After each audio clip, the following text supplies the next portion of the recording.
rubrique du docteur, et après on passe sur toutes les confrontations des playoffs un par une par une. On va devoir aller vite parce que là on est déjà chaud bouillant.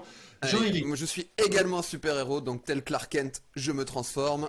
Hop là, vous me reconnaîtrez jamais. C'est parti. Et putain. Rubrique du docteur, Jean-Éric, c'est parti, on t'écoute. Voilà, donc.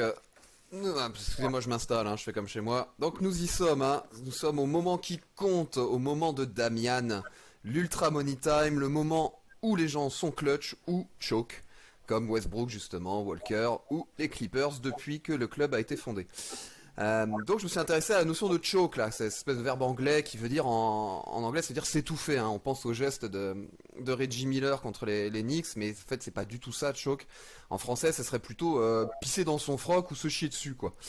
Mais peut-on vraiment, et c'est la question scientifique derrière, peut-on vraiment relâcher ses sphincters à cause d'un stress intense? La France veut savoir, donc j'ai été investiguer ce dossier de fond. La définition médicale du stress, c'est un événement qui va perturber l'équilibre ou l'homéostasie de l'individu. On pensera par exemple à Chris Paul face à des finales de conférence ou à Billy Bob face à une vidéo de Westbrook, qui est, je le rappelle, le deuxième meilleur meneur de l'histoire. Nous sommes donc en permanence soumis à des stress et en équilibre ou en déséquilibre permanent. L'hormone du stress, comme vous le savez, c'est l'adrénaline, qui est une catécholamine sécrétée par les glandes surrénales.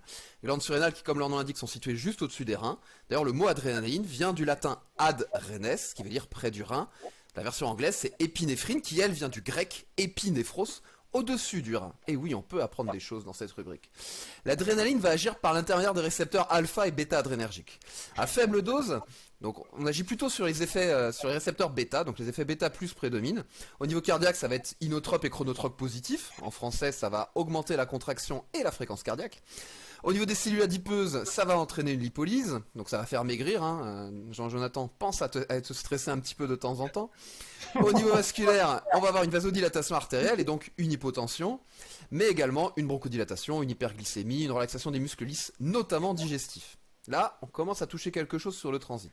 À plus forte dose, c'est l'effet alpha adrénergique qui devient prépondérant, avec une glycogénolyse hépatique, donc fabrication de sucre, une vasoconstriction artérielle et donc une hypertension artérielle, une hyperthermie, des sueurs, mais surtout, et c'est les parties qui nous intéressent, une contraction des sphincters. Donc cette contraction en situation de stress intense explique que le stress n'est pas coupable de ce relâchement sphinctérien qu'on observe chez les personnes qui choquent, même si on a bien vu que Julius Randle fait tout pour nous prouver que si, il est vraiment en train de se chier dessus.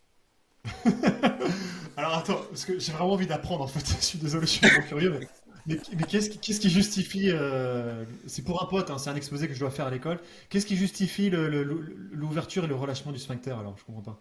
Alors la seule question que je me suis posée là-dessus, c'est l'impact de l'adrénaline et donc de l'hormone du stress sur les sphincters. Et contrairement à ce qu'on pourrait penser, ça ne les ouvre pas, ça a plutôt tendance à les fermer. D'accord, donc on ne sait pas ce qui Alors, fait je peux faire une rubrique entière sur le fonctionnement des sphincters, mais ça risque d'être un peu plus long. Une émission spéciale sur le fait de se chier dessus dans les moments importants. Pour te répondre quand même, Jean-Éric, je t'invite au quotidien à supporter Sacramento, parce que comme ça, tu auras le sphincter totalement relâché. Exactement. Alors là, on est d'accord. On est sur la dépression chronique qui fait que tu vas avoir une hyperphagie, tu vas trop manger, et ce qui explique ton physique un peu pourri, quoi. Et le fait de partager une émission avec toi, c'est pas évident non plus. Non les gars, on a dit pas de physique. On a dit pas de physique. Pas le physique, pardon. Bon, je parle de dire tout de suite alors. Il s'est comparé à Drew Eubanks, ça va. Et à la juriste. Hormone du stress, t'as pas parlé de la cortisol. L'hormone du stress à proprement parler, c'est l'adré. Après, évidemment, l'adrénaline va également avoir un impact sur la sécrétion de cortisol. Mais je vous remercie, monsieur Billy Bob, pour votre côté pointu. Vous vous doutez bien qu'en 1 minute 30, il me semble difficile de faire l'intégralité de l'axe corticotrope. J'entends. C'est pour ça que je me suis permis de poser une question. C'est important de préciser, on est d'accord.